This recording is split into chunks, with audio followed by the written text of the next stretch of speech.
Jez, it's obviously been a busy week in the transfer window. Can you just give us a bit of clarification on what's taken place in the last 48 hours? Yeah, 2 players out, 2 players in. So firstly, James Dunne signing on a 6-month contract. So that takes us up to the end of the season and then gives us a chance, both parties I think, to assess that. But he's a player that Sean likes and we identified fairly early that we'd like to bring in January once it became evident that he may be leaving Portsmouth. Keith Keane, I think it's pretty simple that he needs some games, been a long time out. I think it's a good loan. Keith played there last year and he needs to get fit and prove his fitness, and I think it's a really beneficial one for us that he can go somewhere and we can see how he does in our league, and hopefully he gets some games in and comes back as a player who's vying for a selection in the team and the squad. The Rory Gaffney situation has obviously been fairly well documented, and I think it's just important in those situations when you have someone who doesn't want to play for your football club that you resolve it in the right way as quickly as possible, but only in the right way for Cambridge United Football Club. And there's 3 parties in every transaction, but we hold the player's contract, or we did, so it was always going to have to be something that suited us, and that means not just in terms of how much money and the details financially of the deal, but also the timescale and us making sure that we had a replacement. And that takes us on to Ben, and we're absolutely delighted to sign Ben on a permanent contract. I think he's been a really positive influence on the team since he's been here. He's played really well. He's a really, as Sean said in the press, he's got a real good attitude as well, some really good attributes, and to be able to get that over the line as quick as we have done, when there's been lots of discussions going on, in this case behind the scenes rather than in the press, with Gillingham, then it's been something that we're really pleased to have concluded. You touched upon the press there. Prior to Rory's move, he obviously made some comments in the Irish Sun Sport. What were your thoughts on that? Yeah, look, I think if you want to be charitable, Rory's a young man and he obviously has an idea in his head as to what he wants to do. And you could say perhaps he's been naive in voicing those to a journalist. And it probably doesn't do Rory any favours with that article, because I don't think that reflects well, particularly on a professional footballer, especially someone who's being paid by a football club that, let's remember, we were the professional football club in England that brought him over from Ireland and gave him an opportunity from Limerick.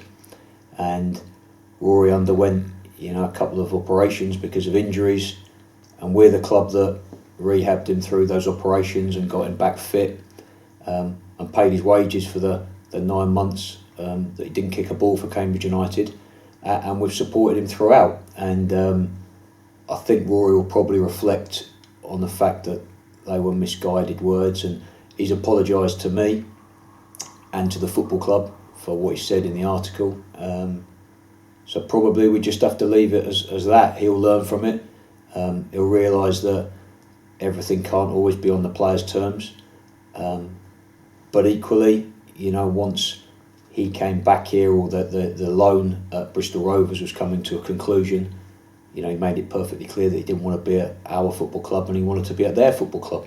And I think Sean and I have discussed that at length, that when that is the situation, the best way is to resolve it, but it has to be right for us, and that's why there was a delay. And whatever anybody says in the press or doesn't say in the press, we try and just do things properly and professionally, and it has to be right for Cambridge United. And of course situations change in football. Football's fluid, from one day to the next, from 1 week to the next, things change. And I think in the end the right things happen. Rory gets his move, he goes to the football club he wants to go to.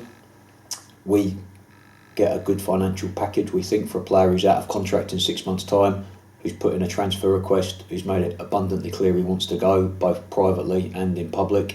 And we would have lost for nothing in the summer. So we think we've done a good deal for the football club.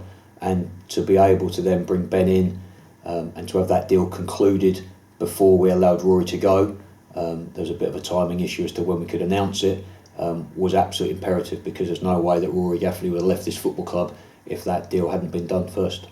You obviously touched upon Ben Williamson there. How pleased are you to see him back here in the fold? I'm sure everybody's pleased. I'm sure he's popular with the staff and the players because he's a good player, and players want more good players, and he's got a great attitude. He works really hard. He brings some good attributes to the team. Sean will have spoken about that in the press, and I'm sure all of our supporters who have seen some of his performances away from home as well as here will be equally pleased. And the fact that we've managed to bring 2 players in on permanent deals allows us still the flexibility if the right player comes up for loans, whether that's within this window or whether that's when the loan window reopens in February. And that's really important. We don't want to clog the group up with all of the loans and not give us that flexibility in the future. So for Ben to come in here permanently and James to do the same, we're really pleased. And just finally, what can supporters expect before the end of the current transfer window?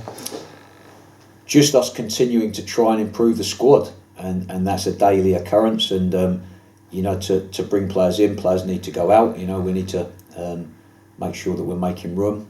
So there's ongoing discussions, obviously, with some individuals within the group who need football, and especially those coming to the end of their contracts, because it would be wrong of the football club to try and keep those players here without playing football to the end of their contract, and then it makes it very difficult for those players in the summer to then go and find their next club for them. So I think for some of those players, they need to assess their options now and see whether there's something there. And if people move out, we obviously have some targets still. Whether we can sign them or not is difficult. January's not an easy time of the year to sign really good players, but players do become available, as has been shown in the last week. And there are still some opportunities to bring players in on loan. So I think, look, it's a work in progress and it's fluid and it will change every day between now and the end of January. But we said going into January we wanted to come out of it stronger than we go in, and we think this week has helped us, and hopefully there's a couple of weeks more that we can improve the squad further.